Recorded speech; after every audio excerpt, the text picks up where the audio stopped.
हाय सांग मैंने आम ए गोटे नुआ काफे को जीवा नुआ ओपन हो गोटे नुआ काफे आम सान भाई खोली जेहेतु काफे आम से डाकी आम आज जीवा नुआ काफे को देखा सान भाई कौन कर सान भाई देखा गले सान भाई आगे कौन कर देखा सान भाई मोमो बाड़ुं आम कही जो मोमो खाइबू से आमको 1 by 1 मोमो देवे मोमोटा गोटे भल टेस्ट हुए आम टे मोमो खाइबा मसला टे मारिक देवे हाँ मसला मारिदे तो हो भल केक सजाई भल केक अच्छी चॉकलेट अच्छी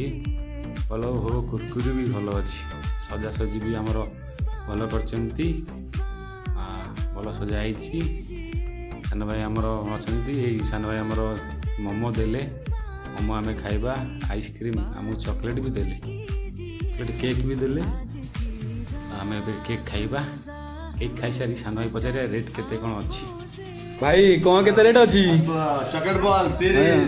red velvet pudding 45 chocolate pastry 40 red velvet 50 black forest 40 आम खाइबा सान भाई आमको रेट कहले आम खाई सारे घर को जीवा घर को फिर जीवार अच्छी घर को जीवा।